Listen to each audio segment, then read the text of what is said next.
है ना भगवती राधा, इसलिए सुखदेव जी नाम नहीं ले रहे पर इशारा कर रहे हैं। और जिसे मान हुआ जिस गोपी को, किस चीज का मान हुआ कि देखो हमारे सरकार तो जितना प्रेम हमसे करते हैं उतना इन गोपियों से करते हैं। अन्य गोपियों को अभिमान हुआ कि भगवान जिस तरह प्रभु हमें राधा रानी को चाहते हैं उतना तो हमें भी चाहते हैं, इसलिए भगवान ने मान जिस गोपी को हुआ वो माननीय गोपी को लेकर के अभिमान जिन गोपियों का हुआ था, अभिमान के साथ भगवान नहीं रहते तो अभिमान को छोड़ करके मान को लेकर के अंतर्ध्यान हो गए। प्रेम से बोलिए राधे राधे। अब जिन गोपियों को अभिमान हुआ था वो कुरही की भांति करुण क्रंदन करने लग गई, रोने लग गई। हमसे कितनी बड़ी गलती हुई जो हमारे गोविंद हमें छोड़ करके चले गए, क्या करें।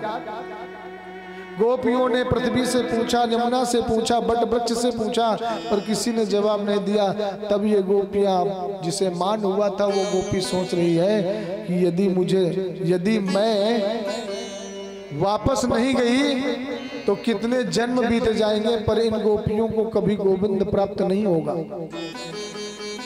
इसलिए जो गोपी को मान हुआ था उस गोपी ने भगवान से कहा, गोविंद अब मैं दौड़ नहीं सकती।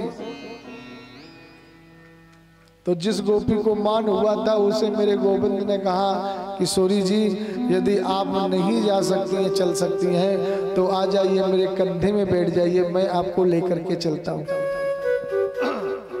और जैसे भगवान झुके और किशोरी जी कंधे में बैठने का प्रयास किया तभी वो मान वाली गोपी को छोड़ करके भी मेरे गोविंद अंतर्ध्यान हो गए।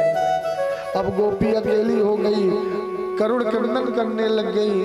जो अभिमान मेरे अंदर नहीं था वो अभिमान मेरे अंदर भी आ गया और मेरे गोविंद मुझे भी छोड़ करके चले गए। गोपी लौट करके गोपियों से आकर के मिली। गोपियों ने कहा हमारे गोविंद कहाँ है। गोपी किशोरी जी कहती हैं जो कमी तुम्हारे अंदर थी वही कमी मेरे अंदर आ गई, इसलिए मुझे भी छोड़कर चली गई। यमुना के तट पर आई गोपियां और गोपियों ने यहाँ आकर के एक गीत गाया जिसे कहते हैं गोपी गीत, करुण क्रंदन करके गाई। आइए दो चार श्लोकों का आनंद लेते हैं।